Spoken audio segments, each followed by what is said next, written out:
To order with the Pledge of Allegiance.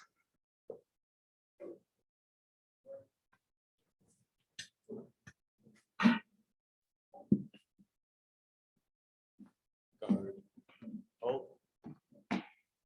Flat face. Present colors.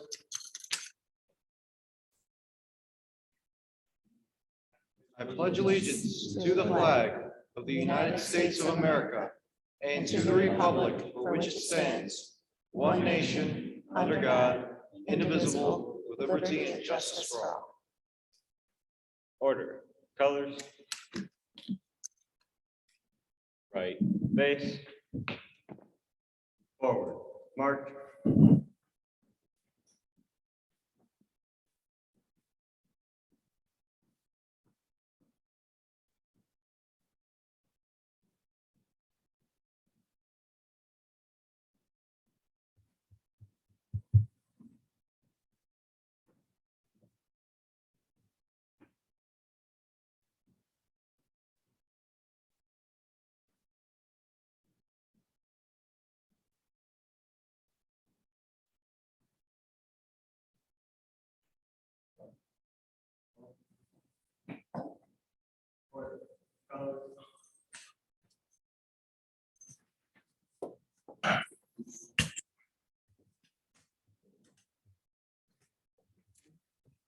All right, if we can have the roll call Ms. Burkmeyer, here. Mr. Moses, Here. Ms. Knox, Here. Mr. Richards, Here. Mr. DeRue, Here. Mr. Middlestat, here. Mr. Green is absent, He's excused. excused.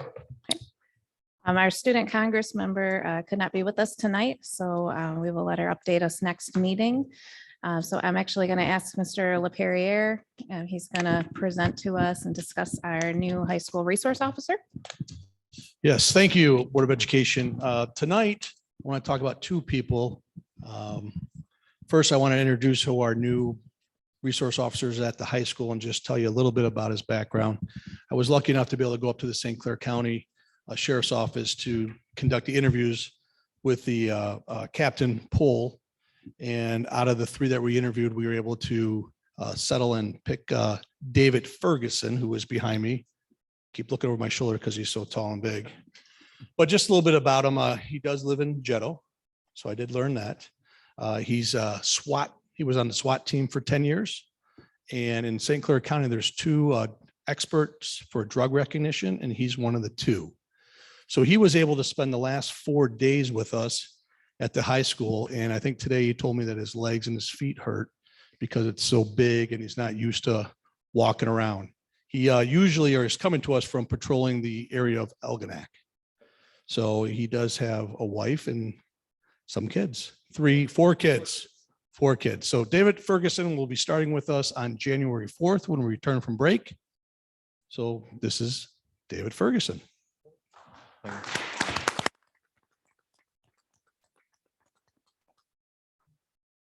In order to hire David Ferguson, that means we have to leave with someone. And I want to just say a couple words. I know you guys got a busy agenda, but a couple words about Deputy, now Detective Fajardo. Detective is something that Larry has always wanted to do. So he's able to finally get his opportunity to do that. But over the last 7 years, he's served Anchor Bay Community Schools. When you look at a resource officer, you look at someone that connects with kids. And I think Larry has done that over the last 7 years, been able to connect with kids, which helps us and you guys out tremendously because kids aren't afraid of him. They're afraid. They come to him with advice. They come to him to tell him what's going on in our schools so that we can try to keep our community safe.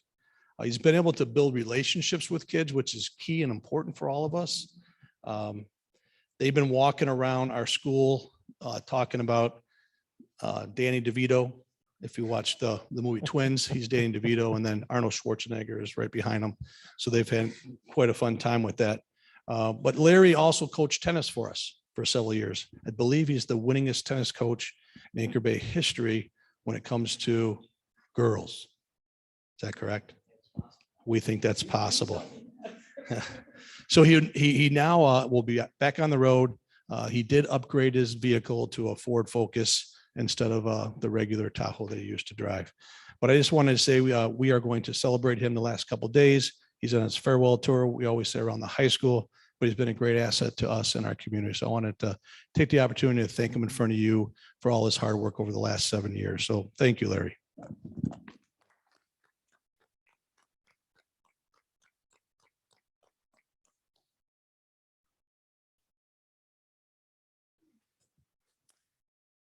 Thank you. We will move to approval of the agenda. Madam Uh, President, can I yes. make a comment before the agenda? A couple meetings ago, we discussed the bond issue, wasn't really on the agenda. We had kind of a quick review of that. And at that time, we asked that we get a timeline and information requiring the bond. Before the previous meeting, I sent you and the superintendent request to put the bond issue on the agenda at the last meeting, and you guys rejected it. Again, at the last meeting, I thought doing these bond issues previously, that if you're within 1 year of a bond issue, you should be bringing that up every meeting with updates and timelines and whatever. And so I'd like to make, before we do the agenda, I'd like to make a motion to add the bond issue to the agenda, since I can't, you rejected it every time. Oh, it is on my update, just so you know. It's not on the agenda though.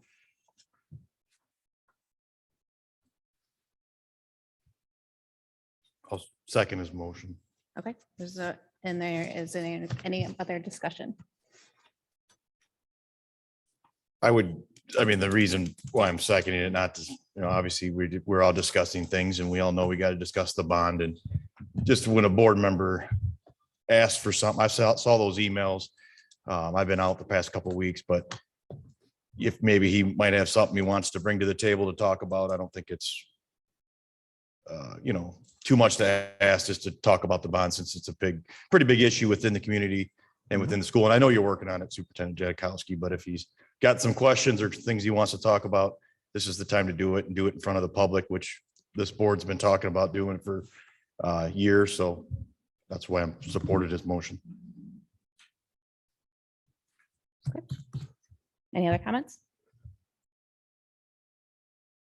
Okay, so the motion is to add bond update to the agenda, seconded. Go ahead and call the roll. Mr. Real Middlestate, quick, can I mention something? bro? Sure. Just, is it just gonna basically make his update part of the agenda? I Which suppose so. which I I'm mean, fine he's, with, but I'm just curious if that's,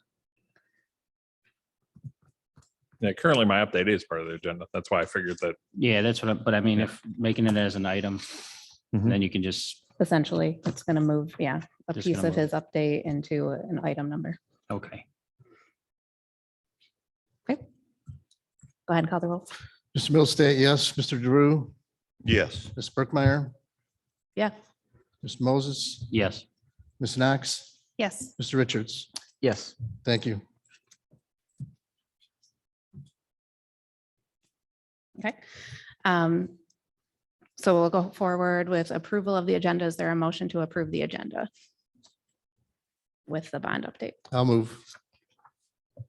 Is there a second? Second. Any discussion? Go ahead and call the roll. Mr. Middlestate, yes. Ms. Knox, Yes.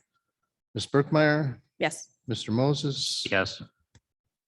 Mr. Richards. Yes. Mr. Drew. Yes. All right, we'll go ahead with the superintendent's update. If you want to just keep your bond piece, we'll put that.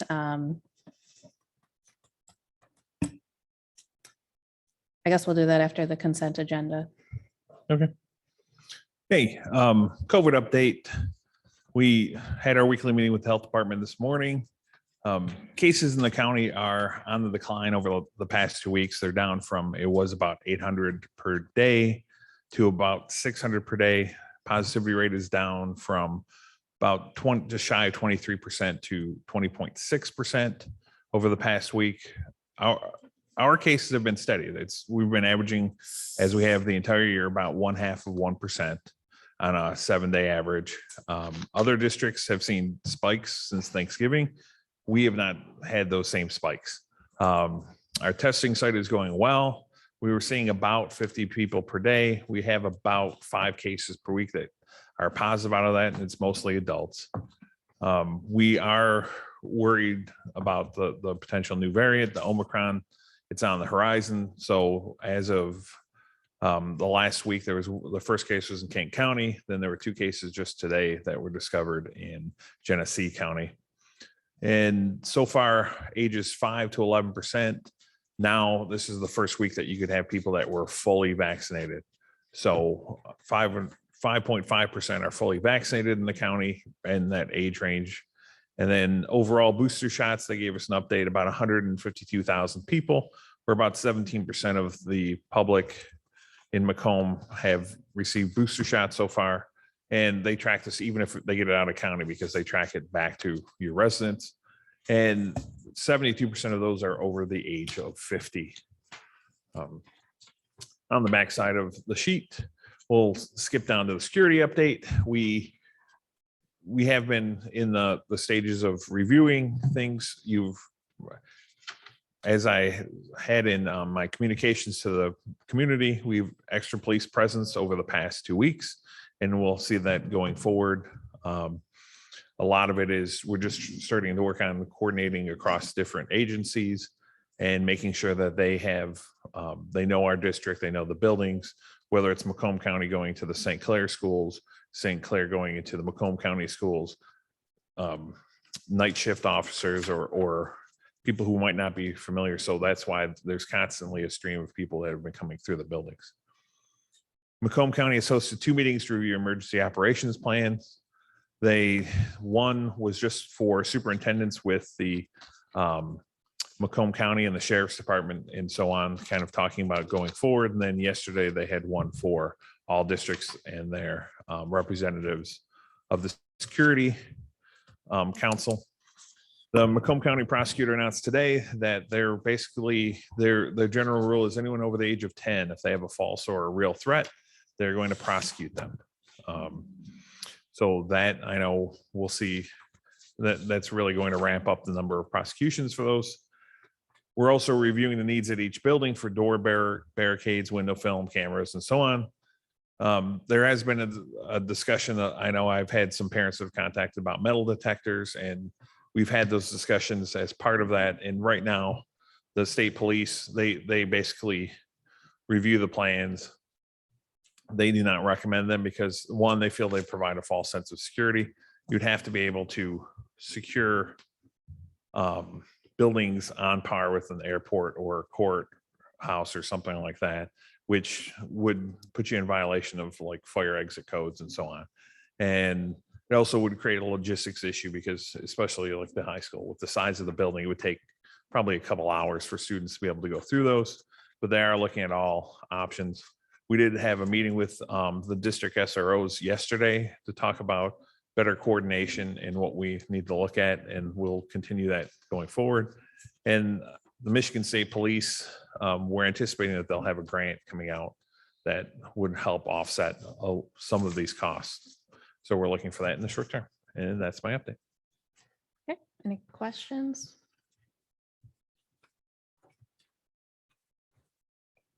All right, I would move to hearing of the public. I don't have any submissions to speak tonight.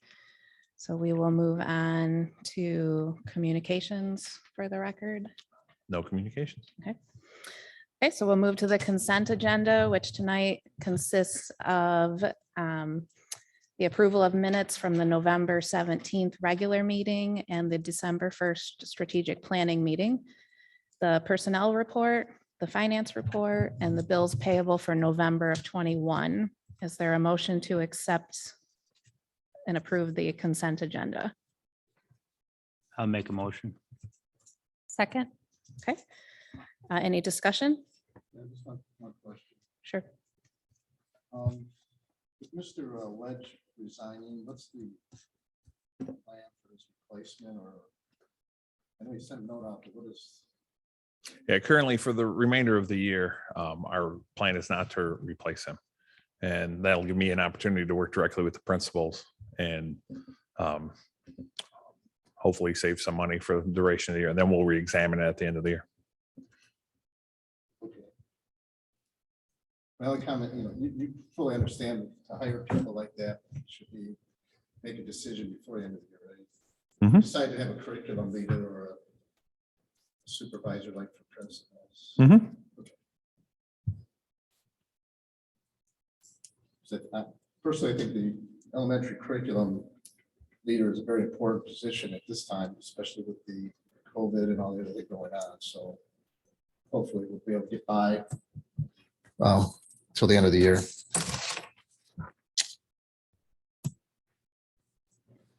Okay, any other discussion? All right, do you want to go ahead and call the roll? All in favor?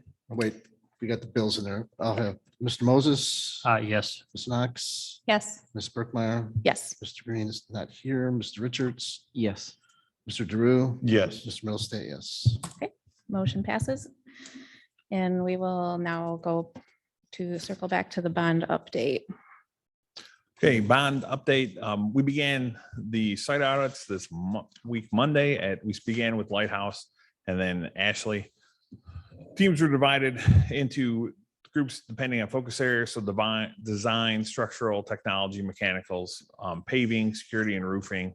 Some of those paving and so on, they'll visit that separately. There's no need to have groups. They'll just kind of take pictures and do that outside of the meetings for their availability. We've included the building principals, the board, building and site committee members, central office and facilities management.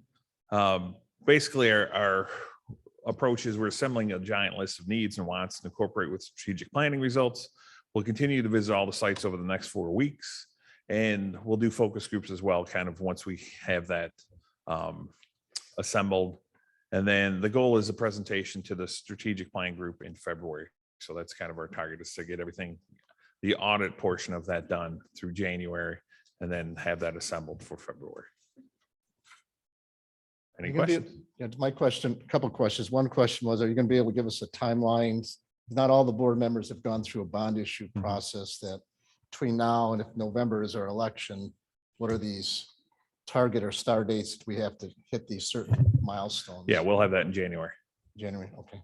Second question is, I know you're working with the architect. Do we have them on contract for doing this work, or how's that working? Right now, we're working on an agreement with them. Okay, so you have a contract for us next month maybe, or, Mhm. okay. Very good. Thank you. Any other questions? The only other question I have is if the public wants input in it, are you going to send something out like next month? From a millage campaign standpoint, when do we think we should start? Well, it's Getting- been part of the strategic plan meetings. That's We've made that as strategic part of planning. it. So we've had 4 meetings of that so far. Right, so using the strategic planning as your, Yeah, Okay. we figured it just made sense because if we're going to plan for the next 5 years as a district, and that's an important process. And so we wanted to give everybody an opportunity because we want to make sure that it feeds into what we're doing Right. with our goals and our instruction and so on. yep, okay, very good, thanks. We'll move to new business. Mr. Rathbun is going to give us a financial presentation on the budget. I'm sorry, Robin.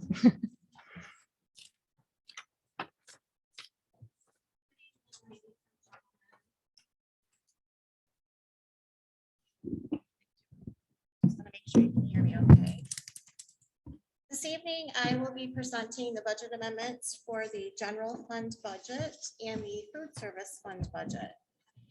The purpose for this amendment is to update the early preliminary budget assumptions relative to foundation allowance, student enrollment, adjusted salary and benefit expenses, and the finalized grant budgets and updated state aid categoricals. As we review the general fund budget amendment, I'd like you to keep in mind that the expenditures, which total 65 million, are broken down as such. $56.7 million or 87% of the expenses are spent on personnel expenditures. $8.3 million or roughly 13% is spent district-wide on all other expenditures. Some of those expenditures would be included as insurance, instructional supplies, transportation and fuel, maintenance and repairs of our facilities, and so on. Having said that, let's turn to the amended budget summary. And Tim has that up there currently. Can you hear me okay if I set this down? Give it a try. Okay, I have a couple papers that I'm going to be going into up here. So as we're looking at the amended budget summary, in the first column there, you have your 2021 actual audited general fund budget. And you can see at the bottom there that our general fund ending balance audited is roughly $2.9 million. The next column over is our original budget, which the board approved in June of 2021. And the third column is the amended budget. I have some highlights over here on the right-hand column for you. Total revenues for the amended budget are $67,688,790. Total expenditures, as I mentioned previously, are $65 million. Our revenues over our expenditures are $2.6 million. And when we add those revenues over expenditures to our beginning fund balance, which was $2.9 million, our ending estimated fund balance is going to be $5.6 million at this point in time. Fund balance as a percentage of expenditures is 8.6%. And the fund balance as a percentage of revenue is shown as 11.1%. At this time, I'd like to go over some of those budget amendments, some of the major budget amendments. First, we'll look at the revenue column. And I'd like to draw your attention to the state sources. As you can see there, between the original and the amended budget, we had an increase of $4.2 million. Those variances are due to such factors such as our foundation allowance increase to $8,700 per pupil. And the budget currently does reflect that amendment. Our fall student count, we had a student count in October of 5,454 students. That was a reduction from what we previously estimated in our original budget, and that's down 46 students. So that number also aligns with a reduction in our funding of roughly $400,000. There's also an adjustment to our actual UAAL. The UAAL is in relation to the retirement system, MIPSers. We also did add our ESSER equalization, our 11R4, which is on our state aid. And we also did include, our 31O grant.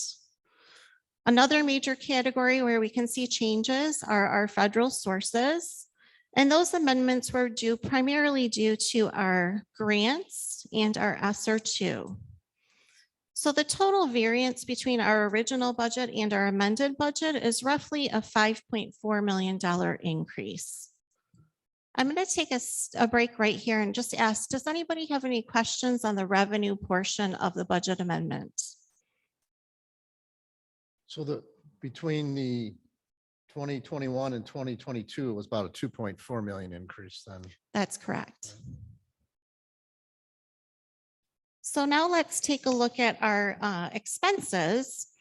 And I'm going to point out just a few of the larger expenses. By any means, if you have any other questions on any of the other line items, please feel free to ask me. So first, of course, we're going to look at instruction. And there was a $3.5 million increase in instructional expenses Keep in mind those grants that we added in the revenues, we're also adding the expenses on the expense side, primarily under instruction. We also had compensation and wage increases, which we've adjusted the benefits, including all of the healthcare and retirement associated with those wages. We also included elementary literacy specialists, class size reduction teachers, an academic coach, additional instructional supplies, technology, licensing, equipment, additional PPE, and our summer school remediation program. If you recall, we had that very robust summer program where we had many offerings for our students. Looking down to the support services column, this column increased by roughly $678,000. And this increase was primarily due to that, the grant that we spoke of, the 310, which is in relation to counselors, psychologists, social workers. That's where you're going to see the expenditures for those items in relation to that grant. Again, compensation and wage increases are included within that increase.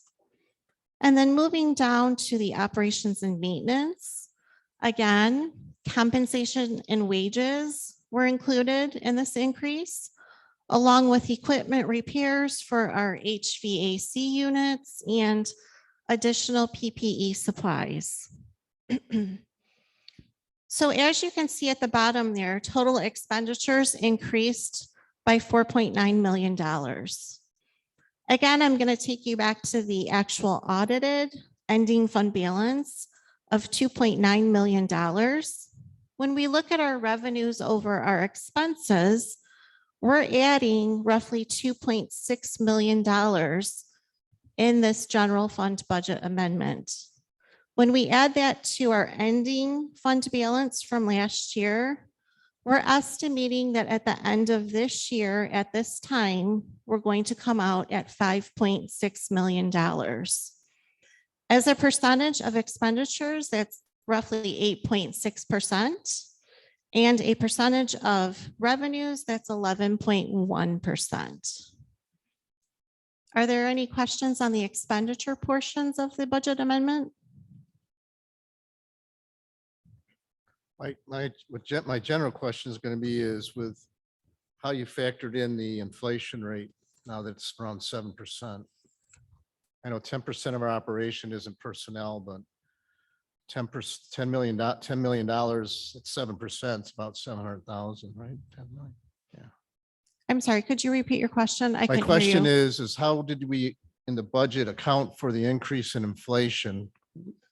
Our budget, $10 million of our budget is not personnel related, and 7% at 10 million is about $700,000. But I'm just wondering how you accounted for that increase in inflation, because our budget generally you take last year's and this year's, but did you put a 7% inflation factor into it? Because that's a real number. It is a real number. Typically speaking, what we do is we look at historical figures, as you mentioned, and I'm just going to use utilities as an example. So roughly we looked at the utilities for last year under the extenuating circumstances of COVID. We also compared it to the prior year and we adjusted it upwards roughly 3 to 4%.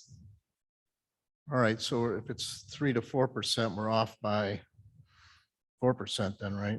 And this is just a very preliminary amended budget. We'll certainly amend the budget as we go on during the school year.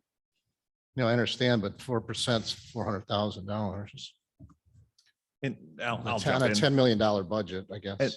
And part of it too is we know inflation is not, all inflation is not the same across. So we know there's certain things, whether it's buying food, steak is up 26%. And if you look at it, but we tend not to buy a bunch of that. So then that offsets that 7%. So it might be 26% someplace else. Whereas on technology purchases, those are not seeing necessarily the same increase. So then we might save there and be able to shift things over. So there's kind of two types of inflation where utilities, we're in a consortium for Yes. utilities that saves us prices as well. So we make those decisions kind of on a daily basis in order to kind of offset those costs. I would also add to that, for example, purchases of our insurance have already been paid for the entire year. at the start of the year. So any inflation back to their insurance started back.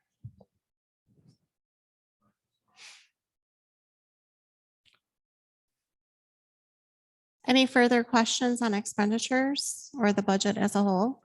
Yeah, questions on the budget is we've gotten ESSER 2, ESSER 3, which are the COVID money, is about $1.5 million, right, revenue? So yes, the COVID dollars from last year were roughly $2.9 million revenue compared to expense. Your ESSER 2 funds are roughly 2.5 million, and we do have the ESSER 3 funds that we're planning for. Tim, if you want to move to the next slide, we can go over to some of those budget amendments. So your first bullet point here is the addition of the ESSER 2 and 11R4 matching funds. Those funds are listed there at $1.2 million and $1.3 million respectively. That's a one-time funding source that we've included in this year's budget. And some of those items that we have associated with those budgetary funds are the literacy specialists that I spoke of earlier, instructional supports, and technology. Moving along down the line, you'll see that there's increased foundation allowance of $8,700 per pupil. That has also been included in this budget amendment. The fall 2021 student count of 5454 has been included. The adjusted UAAL revenue and expenses to actual are included within the budget amendment. We've finalized grant budgets. There could still be some slight adjustments prior to year end. We will handle those as they occur. And we've adjusted salary and benefit expenses to reflect the changes in staffing. This includes steps, increased compensation awarded for the 21-22 school year for all of our labor groups. Guess what I'm trying to figure out, I don't know if it's any way of figuring it out, is that we've got these COVID ESSER funds coming in as revenue, but I can't figure out how those funds are being spent district-wide. I guess I'd like to see a list of how we're investing, because I want to make sure that monies are going into promoting student and, student, classroom and everything else. So it's tough to understand in this budget on what expenses are really being invested, because we're getting over $1 million in COVID money, and how's that being spent? I guess that would be the follow-up I would expect, I guess, is because the expenditures, if you look at expenditures over the previous year, we had a revenue increase of 1.5, but we've only increased expenditures by 300,000, 23.7 to 24. So it seems that we're not spending all the money we're receiving, I guess. We can certainly provide you that detail. I don't have that No, I detail understand. on hand this evening, but I'd be more than happy to put that together and send that out to the board as a whole. And if memory serves correct, I believe it was either the second or third update in October. We had that listed out to the board. So Go ahead. The only thing I want to say, I mean, this all looks great. I just want to ask, I mean, pretty much a year ago today, we were sitting in these meetings and we were looking at that it was going to take a few years to come out of the fund balance we were at. We were looking at a structural deficit. We were taking votes on that. And I get it. We got a lot of money, the ESSER money, a lot of COVID money, the obviously increase in per pupil, and that's set going forward, correct? I mean, it can always go down, but yeah. so and at that time we were talking about, we were looking at with our kindergarten numbers to our graduating classes, we were projecting 100 kid losses per year. Has all that changed? I mean, are we, and maybe it was in your update. I apologize. I was gone for 2 weeks, but where are we at? I mean, because this all looks great and I'm happy to see it. Yeah. I just don't want to go and think we're in a little honeymoon phase here and we got some contracts to award. and then we end up where we were after what we did a couple years back. Yeah, Because, you know, yeah. if we are, cool, great job. Well, I can tell you that there's a couple parts of that. One, obviously, there's federal funds that kind of go into that. There was the foundation increase. The other side of it, really, COVID changed the equation for everybody. So what you're seeing now, because I know I shared that also in some updates where you're just seeing people move out of urban areas and more to the suburbs and exurbs and all that. So that's why you're seeing, like, we talked about it before with kindergarten numbers are up, which has been good. Early childhood, if we could find people for it, we could expand that considerably because people want to get out to where there's more room. Even with the inflation, the other half of that is because schools are funded based off of sales tax and so on. So when prices go up, the school aid fund goes up. School aid fund, again, they just had the revision from the Senate, came out this week. So it's up about another 75 million over what they had predicted before.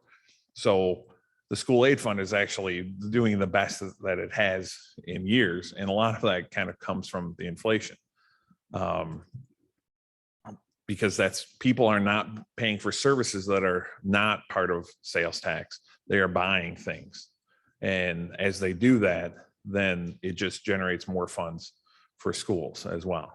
Well, I would ask on the projections of growth out here. COVID obviously was last year, but like the hospitals that are being built around here, the communities, the subdivision projects, these have been on the books for the past couple of years, all of which I've personally been watching. So were we not projecting right before? Because this could have been seen. I mean, there's like I said, a lot of new neighborhoods, and they wouldn't be building these hospitals and all this construction growth around the area. Like, again, that's been on the books the last 2-3 years, just finally happening. So like I said, it's all good signs, and it might be, we're going to be looking to grow. What's interesting is when they do projections like that, a lot of times you go through SEMCOG, so it's Southeast Michigan Council of Governments, and they do the projections, but those are based off of the last census that they have. And so when they look at that, and remember, the last census was after the Great Recession. So then everybody was leaving the state. You had pretty much, Michigan was hemorrhaging people between the ages of pretty much college age. So 18 to like 29 in there, people were leaving the state, and the economy has improved. Now they have the new census data. So that's a little bit we're still projecting that our population will go down, just not as quickly as it has been. And so we try and put together a very conservative budget based off of that. And the other goal is to kind of, as I've done in other districts, build programs so that we can start bringing people in.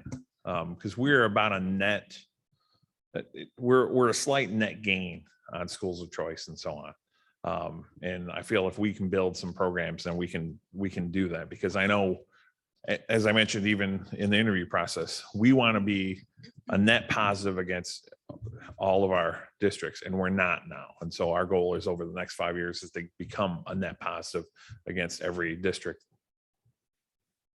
Yeah, great job. I just was making sure we were structurally sound going forward, and that this was something that was going to stick around. And part of your answer, it will come in closed session when we go over bargaining. It's much more specific this time around when we go into closed session tonight. So you will get a better idea of where things are going and where that will lead us, based on those conversations. So part of it, you'll get some of your answers, I think, in the closed session. well, that's what I seen, saw that we were doing those, we have tentative agreements out there. So that surprised me. Like I said, I probably missed some things. But those TAs are basically just extending to January. I thought they're technically successor. The last time we were talking about successor agreements to expiring contracts. That's what those. So it's not what, okay. Nope. Never mind. Not yet. Cool. I had just one more question. I know some of the details we've gotten, it's on the preschool and school age childcare. That tends to be making a profit then, is that? Yes, the preschool and SAC programs have increased with their participation and, as you had said, with the profitability of them. So I And I guess just, oh, I'm sorry. no, that's fine. I guess I would not question it, but whether we're using that as as a profit center, or I'm just wondering if there's something we can do there to help working families. And I don't know what our rates are or how they are, but It's not a profit center per se, it's break even. The reason you see the revenues are up from last year is we lost our shirt last year. okay. And so really what's happened is last year we had a loss. This year revenues have increased, so we're back to more of a All right, I'd just like to see a report, because I know the one report shows that there's a positive number, so it to me infers you're making money on it, but I understand what you're saying is that if we were behind 400,000 last year and we got 400,000, we're breaking even. So, okay, thanks. Thanks for that clarification. And I just want to, for you, Mr. Middlestat, and you, Mr. Giroux, bring your attention back to that local revenue source there, where you see a variance of $80,000. And that $80,000 is a combination of your property taxes, a slight increase in property taxes, a slight increase in local reimbursements, but most of that increase is in the facility rentals. So just to bring your attention to that, since you were speaking of property taxes. Yeah, thanks for, and I just want to say real quick, just to Ms. Randazzo, Mr. Rathbun and Mr. Jankowski, you guys are doing a great job, and you always are on top of these things. I'm just, it's great to see, and it's a great situation we're in. I'm just used to seeing these these type of charts, and they look scary. And when I first came on the board, we had ones that we thought we knew, and we did some things, and then the next year it was the state's coming in and we're underneath zero, we're below the 5%, and the world's coming to an end. And I think we're still currently in that, right? In that, we're coming out of it. So I just don't want to be, with all the money that I know school districts been getting and all the stuff the state legislature is doing, I don't have a lot of faith that they're going to continue to do these nice and beautiful things for us. So I just want to, and I'm not saying you're not thinking this. I'm just understanding it for myself. That's all. But I want to, you do a great job, and your charts and all the information you send us is great. Yeah, kind of like they mentioned, it's not like we're, happy days are here again and all that. It's what used to be negatives are not negatives anymore. So we're either breaking even or making a slight profit on it. Another example would be food service, where food service, normally you're scraping by in order to kind of break even on it. Well, now, since they, the feds have done free school lunch for everyone, all of a sudden you have this huge influx of funds to do that. And part of that, even kind of the trade-off with, again, when you're hedging against inflation, we used to be kind of in this really tight box of you can only serve this and you can only do this, and because of the supply chain, they gave us a waiver and they said just get whatever. So now you're not paying for specific things that really only schools would give, where it's wheat based, like pizza flour and all that stuff. You can go out and you can get just other stuff that might cost a little bit less, but it kind of offsets. Now our labor costs up because you have to do that, but there's some, it's given us some breathing room, and it's kind of like that down the line. So moving along to our next slide, we're going to talk about the general fund equity recommendation. And if you take yourself back to the audit presentation, the auditor recommendation is to have a sustainable fund balance of roughly 15%. The sufficient fund balance allows the district to reduce or relieve our cash flow borrowing. And it also provides resources for any unforeseen expenditures. Over the years, I'm sure we've seen them in the operations and maintenance aspect of our operations. We could also use those additional funds to address any academic initiatives moving forward. If we move to the next slide there, we have given you a graph here, an 11-year historical fund balance for the general fund. And this fund balance is representative of your revenue calculation. It's a treasury calculation. And I think, Mr. Drew, you did mention that, we are under the watch of Treasury, but you can see that line forging upwards. We were in year one of being over 5% at that 6.05% last year as our audited balance. Moving forward to this year, we're looking at 11.15. And in order to be relieved from Treasury's oversight, you have to maintain a fund balance over 5% for 2 years consecutively. So we're headed in the right direction. The goal is to see a consistent trend line. We want to reach that 15% and sustain that 15%. Moving on to the last slide. As Superintendent Jankowski mentioned, there is need to look at the food service budget and make some amendments on those budgets. Very simply, total revenues have increased over the prior year by roughly $1.1 million. And that is due to, as Superintendent Jankowski mentioned, the 100% reimbursement rate for all of those meals that we're serving. And we have served a tremendous amount of meals. When you look at the total expenditures, there's also going to be increases in expenditures, again, due to the personnel wages and benefits, and most notably the cost of food and the supplies, the supply chain issues. That is what makes up that increase in expenditures. Looking at the ending fund balance, when we've added when we're looking at the fund balance for the end of this year, when we add the prior year's audited balance, we're showing a fund balance of $1.2 million or 46% in our food service budget. Are there any questions on the food service budget? Are we still required to charge a certain amount for lunch? There is a price equity tool, I believe. Todd, if you could assist me with this one, there was a waiver for that tool this year. Because the reason I'm asking is that it was funny that when we were having a positive balance, the federal government said you had to raise prices because even though they were forcing us to make more money, although we didn't need to do that, but they were forcing us to do that. Yeah, you're exactly right, Steve. So Robin mentioned there's a price equity tool, and the idea of that is that, you don't want your federal subsidy that's coming back to offset the cost of the meal for those people who aren't eligible. That's the point you're talking about, where you're doing well enough, but you still have to raise prices because you can't use that federal subsidy that you're getting that over and above your cost to subsidize kids who aren't eligible and have to pay for their meals. So with that price equity tool, Robin's right, they've suspended that. However, in terms of doing the actual calculation for this year and last year, they've suspended that. But we do have a minimum price that we're required to charge.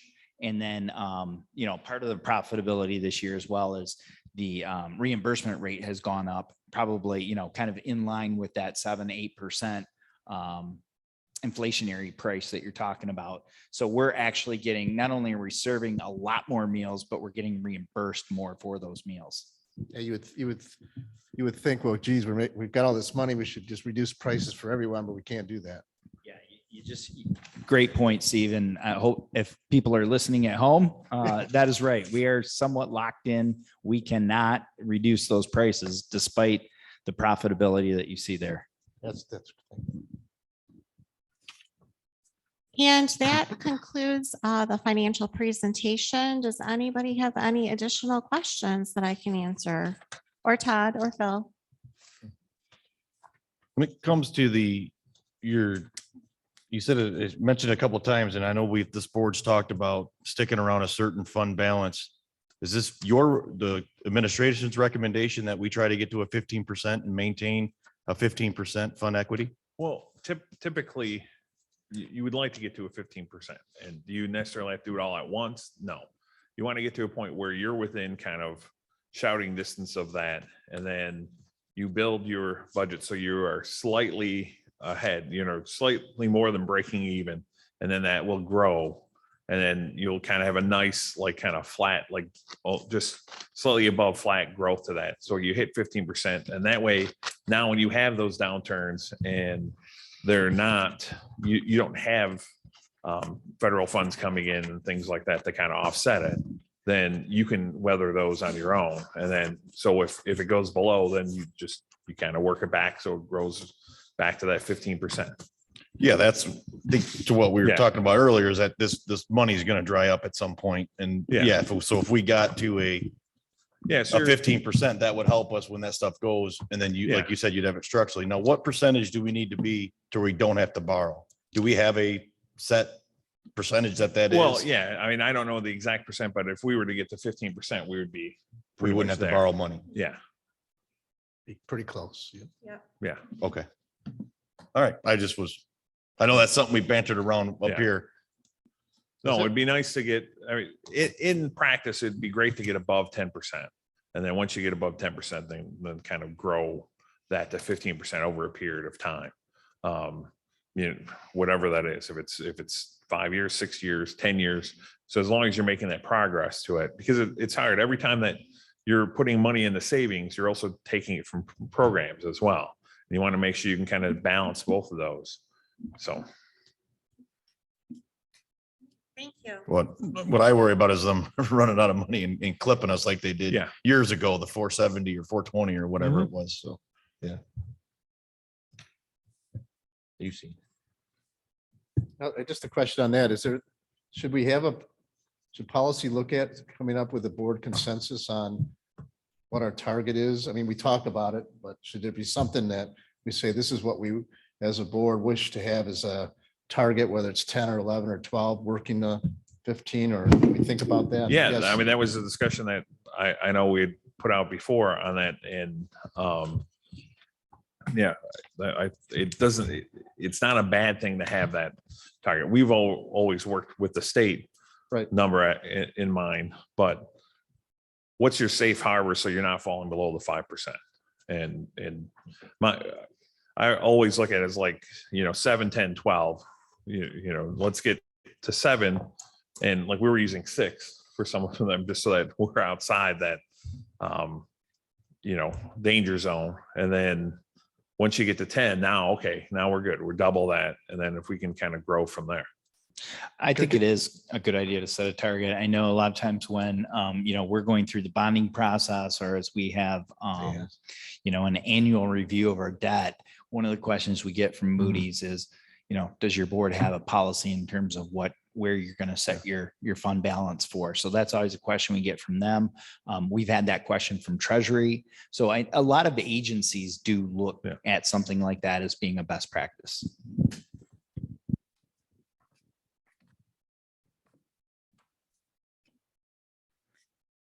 Okay, so we will move to the budget amendment resolutions, and the recommended action is that the board approve the 21-22 budget amendments as presented. Is there a motion? I'll make that motion. I will second. Any further discussion? I'll call the roll. Mr. Drew, Yes. Ms. Knox, Yes. Ms. Burkmeyer, Yes. Mr. Moses. Yes. Mr. Richards, Yes. Mr. Middlestate, yes. Motion passes. The next item is a policy first reading, so that we will not be voting on it, but the policy committee did meet with Ms. Gonzalez, and she went over these policies that are recommended came from our policy attorneys. Up here.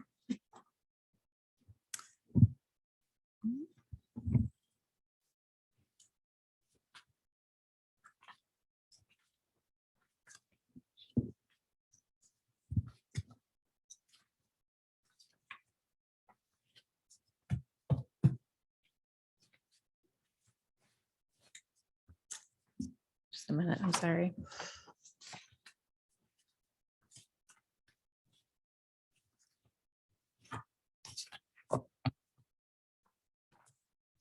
They were regarding DNR orders for school officials enacting a DNR on some students. Generally tends to be special ed population or special needs students, criminal background checks, and school and community relations. Sorry, I'm not able to find them in my packet at the moment.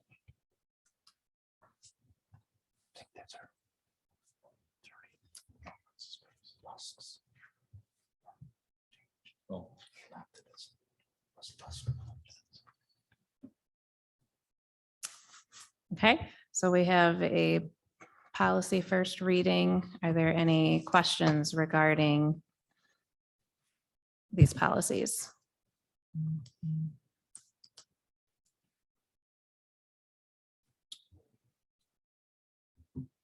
No? Okay. We will move to the ABEA tentative agreement that you should have before you. Anchor Bay and the ABEA are entering into a successive agreement containing identical terms from their 2021 wage reopener agreement that was signed on June 18th of this year. So this is just basically extending our contract with them through January 31st due to just timing with our superintendent change and going through the contracts with all of the groups. They have been agreeable to passing this extension in good faith for November, December, and January with a successive agreement of an effective date of February 1st. Do we need to do each one of these separate, or can we do them all together? What do you think? I would recommend voting on them individually, Okay. but you can use the same rationale for all. No, I understand. Yeah, So basically, we've got several TAs just extending contract through. the end of correct. The January. next items are going to be Okay. the Administrators Association, principals and assistant principals, same deal. Yep. Then the supervisors and coordinators, and then the district office administrators. So we'll go through them one at a time, but we That's can fine. probably just go all in. But nothing's changing in them. It's no Correct. money. None of no- them are changing Okay. at this point. Okay, so the first one is with the ABEA, the teachers union. Is there a motion to accept this agreement? I'll make the motion. Mr. Moses made a motion. Is there a I will second? second. Ms. Knox? Okay, all in favor? Aye. Aye. All opposed? Motion passes. Then we'll move to the administrators, the principals and assistant principals. Is there a motion to accept this one? I'll make a motion. Is there a second? I will second.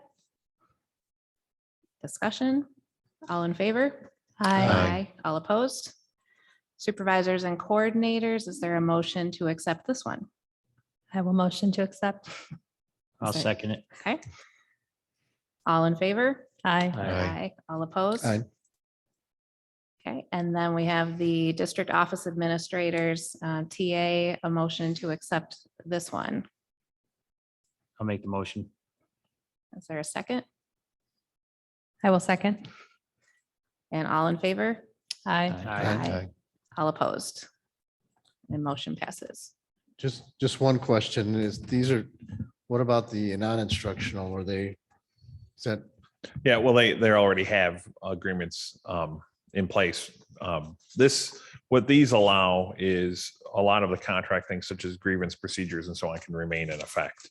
no, I understand. I meant we're extending all these groups. If we're not extending non-instructional, or what, or they're not. Well, yeah, these are the only ones that were up at the end of. Yeah, these are the only ones that ended November 30th. So when you negotiated last year, you only had these groups going till November and everybody else goes to Longer, yeah. longer? Mhm. I didn't realize. That's strange. Mhm. So when is their contract up then?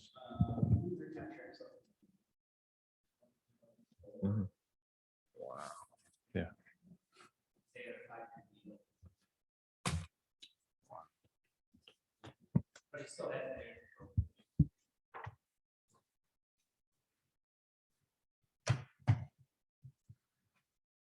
Okay, we'll move on. The next item is a JROTC field trip. JROTC is requesting permission to travel to Boston from March 11th to March 14th of next year. The students will be traveling via the Blue Lakes Charter Bus, and they will be visiting historical sites on their visit. The recommended action is to approve the field trip for JROTC. Is there a motion to accept? Second. Any discussion? All in favor? Aye. All opposed? Motion passes.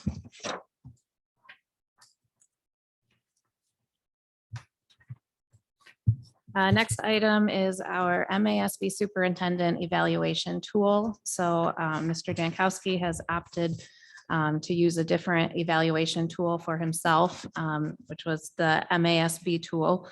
We had the MASB trainer out a few weeks ago to train the board on the tool. So what we're just doing is the revised school code requires the board to evaluate their job performance of their superintendent annually, to take into account student growth data and certain additional factors.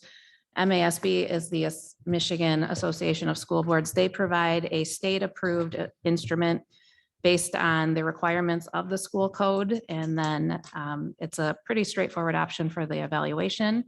And then we can use that tool for Mr. Jankowski's evaluations. So the recommendation is that we adopt the MASB Superintendent Eval tool as our formal tool.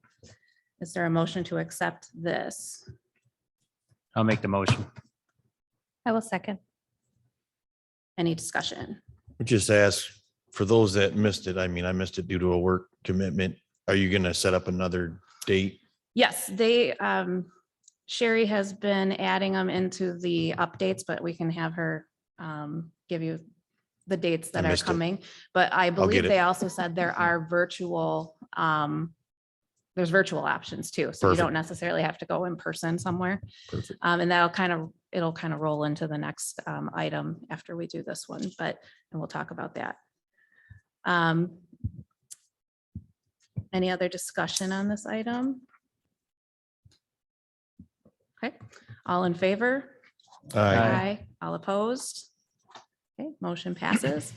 So the next piece is the evaluation participation policy. So while we were in that training, I'll give you a little background. With consultation with MASB, I spoke to MASB, emailed with their attorney because some of us got the impression during that training that if you weren't at the training, you couldn't contribute to the evaluation process. And which was not necessarily our impression in the past. So I asked if that was actually true. And in your packet, you were given, he sent the opinion, and basically it's the MASB's attorney's opinion that the board members should all be trained on the process and the tool, and I believe it has to be redone every 3 years. And because his belief or legally is that the superintendent could object to their evaluation outcome in a particular instance, like if somebody was poorly evaluated and they wanted to object to it because they could say that their board members were not trained properly on the tool. Ms. Gonzalez took that to Miller Johnson. They added their opinion where basically they said they were in agreement. However, they were unsure if you really needed to formally adopt a policy to do that. So our recommendation when we talked in the policy committee was that we just go ahead and do this to set us up to not have any legal issues in the future. And we just felt like it was a good time to do it because we are not going to be doing our superintendent evaluation till May or June. So it gives, if anybody missed the meeting, it gives months to, get trained properly. And then going forward, then we're all trained at that point. So in about 3 years, or when new board members come, we would go through that process again.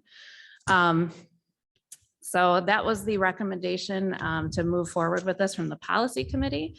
And Miller Johnson supported us with language recommending, so this would be a first reading again tonight, just that consistent with state law, the board members must complete all training for MASB superintendent evaluation tool to have their ratings included on the evaluation calculations. All board members, regardless of whether they're trained or not, may still vote on the approval of the final evaluation. So if that makes sense, I hope. It does. I guess having been trained on the one prior that we did, how long was the training for the one that you guys did go through? This one? 2 hours. Yeah. 2 hours. And that's about what it was for the last one. And obviously I'm going to take this one and I'll take it. I like to do things in person. And so I'll do that. And but I think if we're going to make a board policy, and I'll see how this one goes, but the last one that we did was more or less, if we're going to put a policy ingrained in what we do here, and we want to make sure that people are educated on how to evaluate a superintendent, then we need to put more than a 2-hour class together. And I don't know who offers something more, but it did not prepare, at least in my opinion, the board that was in place, and you guys, that all the other new board members can weigh in. When we went and evaluated our first time as new board members, and I'm saying for subsequent new board members, there needs to be more training than just 2 hours when you hold somebody's livelihood in your hands.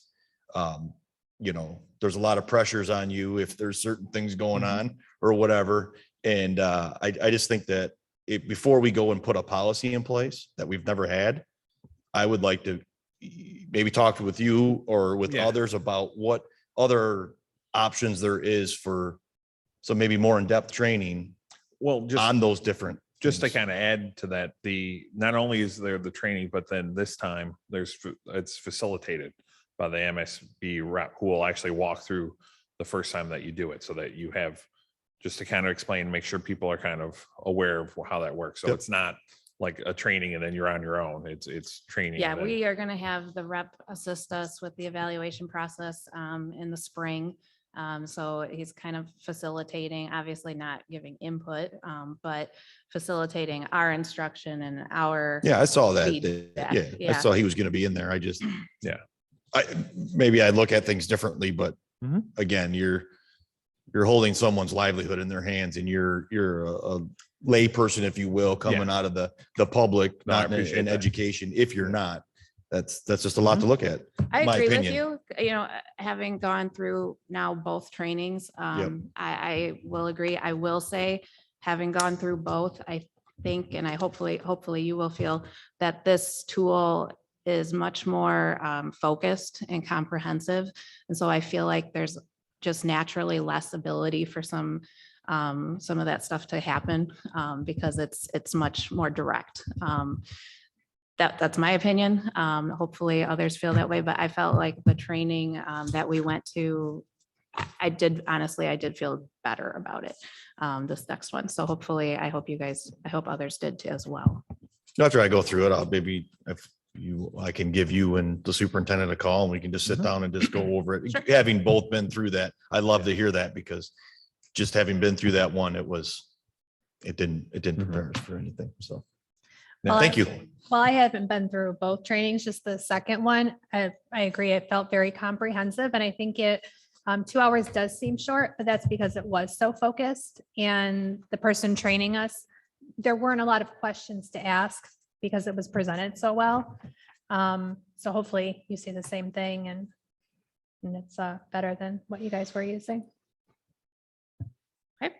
So this was just the first reading tonight, and then in January, we will. So this is the first reading for that. Yes. Okay. Okay. Any other discussion or comments? Okay. And then we also have the superintendent goals. So the executive committee met. Mr. Jankowski had provided with input for the executive committee. Everybody should have them here. And so there are goals for his evaluation upcoming. Some of the goals taken into account the fact that he's been here since July. And some of them are already ongoing a little bit, but some of them are still like projected forward. So there's goals regarding governance and board relations, community relations, staff relations, business and finance, and instructional leadership. And the executive committee agreed upon these goals. And so Who's on the executive committee? that was myself, Mr. Green, and Mr. Moses. Okay. Okay, so pursuant to state law, the evaluation must include, the superintendent's evaluation must include progress towards performance goals and give priority to the work being done.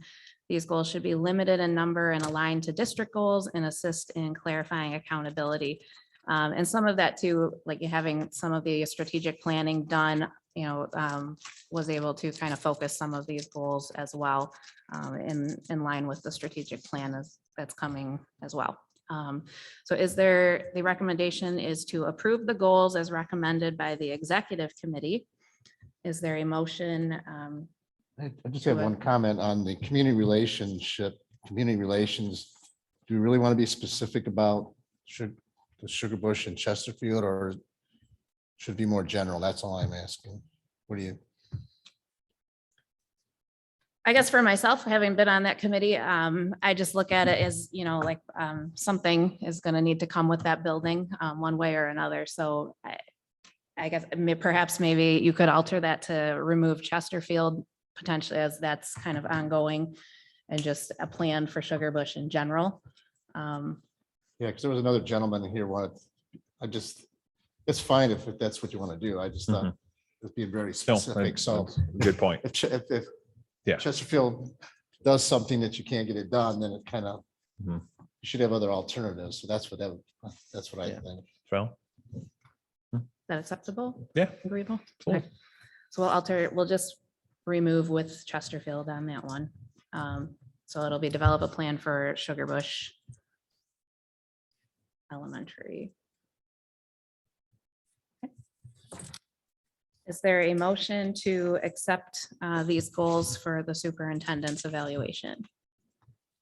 I'll move. Okay, is there a second? I'll second.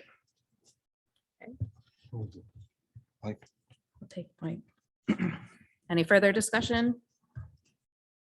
All in favor? Aye. Aye. All opposed? Motion passes. Okay, and we will move to board comments, points of pride. We'll start with Mr. Richards today. Go back this side.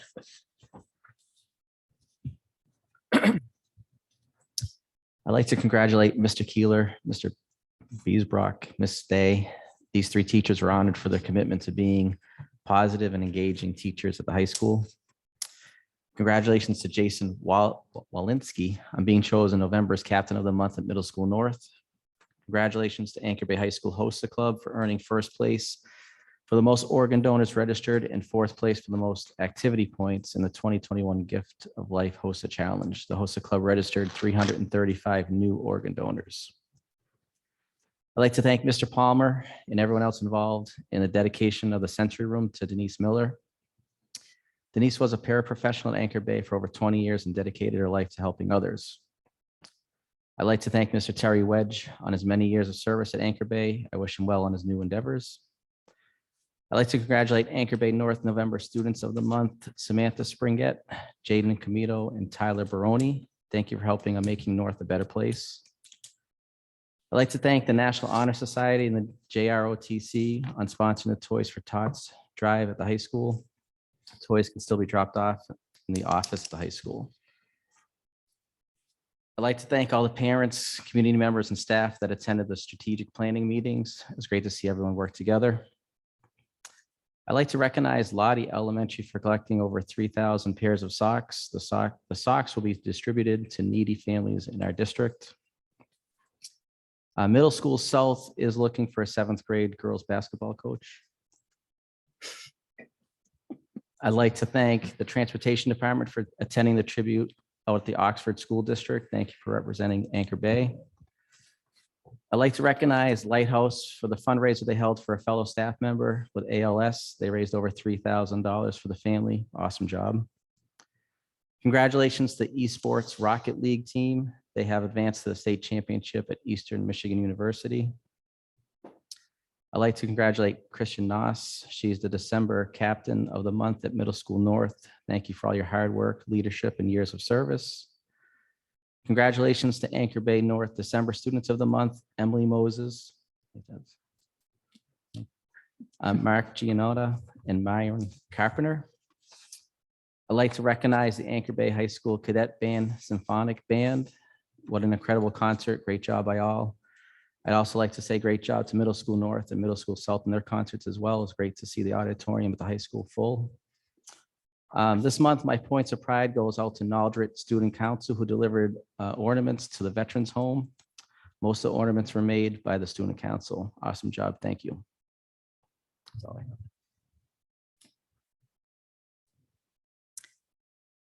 I have. What Dennis said, and on a personal note with Officer Fajardo, I've had two sons go through Anchor Bay High School, and he's always been phenomenal. I always hear the kids say great things about him. They love Officer Fajardo, always very respectful to him, but he's just been great. I've never heard anything that hasn't been positive about him, and the kids love him, and that's definitely, part of his job as a resource officer, and he's certainly fulfilled that. And welcome to Officer Ferguson. You have big shoes to fill, and I'm sure he'll do a great job. I do want to say it's been nice to see Mr. Jankowski out at different sporting events. He was at the wrestling quad last week. He doesn't know anything about wrestling, so I tried to help him out a little bit. But he's there, and it's nice.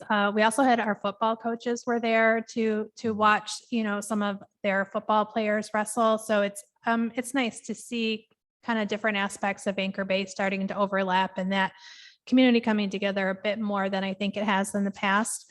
And I hope everyone has a great holiday and takes this time to reset and reflect and come back feeling refreshed. I want to thank Mr. Richards for the comprehensive points of pride he does every week. That's pretty amazing. We could just make him an agenda Yeah, item. it is. And congratulations to our new liaison officer, and Officer Ficario is going to be missed.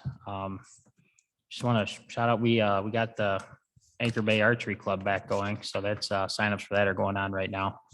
Pretty excited about that. We have 21 people signed up already. It's only been a week. So if you're interested in shooting archery, it's no charge. So that's about it. Yeah, well done, Mr. Richards. So happy holidays, everybody. Have a safe holiday season, and we'll see you guys next year. So I'd like to thank everybody in the district, those unsung heroes that we don't hear about or see that are doing their job today and out in the trenches. It's kind of an old way of saying it, but out there doing the job for interfacing with our students, whether they're teachers and staff, administrators. I think, we've had another rough year, and I think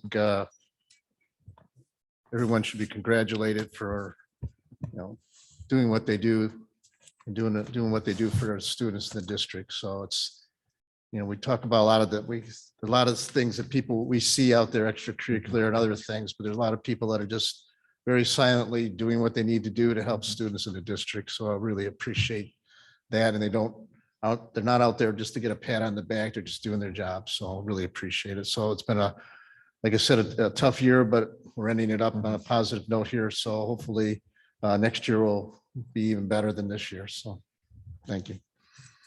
Okay. And I echo what all the other board members have said. Wish Officer Fajardo well, and welcome to Officer Ferguson. And I want to just thank all of our staff, like Mr. Middlestat said, in light of, the events in the last few weeks locally in Michigan. It would be really easy to check yourself out and, just not want to show up in light of those events. So I am very appreciative of everybody coming together, being supportive, being a resource for our students, and pushing through not only COVID, but the other local tragedies as well. So everybody's efforts are very appreciated. And I want to wish everybody a happy holiday, and hopefully everybody stays safe. We have a legislative update. Are there any? Yeah, there's only one thing that last month they were on their Thanksgiving and hunting break. So they came back with about 5 days of session. The only thing they passed they still have about $10 billion in federal money. So they did just shy of $1 billion. And part of that was $150 million for schools to pay for testing at district level. So that will, again, be able to help us maintain our testing program. And they are back on break until the new year. We have board committee updates. There's really not a whole lot to add that wasn't already addressed in the business of this meeting, but the executive committee met with Mr. Jankowski setting goals for his evaluation. And then the policy committee met regarding the first reading for the administrative regulations, DNR orders, criminal background checks, and the school community relations. Okay, so what we have left is to go into closed session to discuss labor negotiations pursuant to Part 8C of the Open Meetings Act. Is there a motion to accept this? I'll make the motion. I will second. Any discussion? All in favor? Aye. All opposed? You need a roll call. Oh, sorry. We'll call the roll. Vote. Ms. Moses. Yes. Ms. Knox, Yes. Ms. Berkmeyer, Yes. Mr. Richards. Yes. Mr. DeRue, Yes. Mr. Middlestate, yes. All right. We will go into closed session at 8:21. And then for everybody's awareness, when we come back, there's not any action to be taken. It will just be adjourning. Okay, we will take a motion to reconvene at 10:19. I'll make the motion. Second. All in favor? Aye. Aye. All opposed? And then I will take a motion to adjourn. Second. Seconded by Ms. Knox. All in favor? Aye. Opposed? Meeting is adjourned at 10:19. Thank you.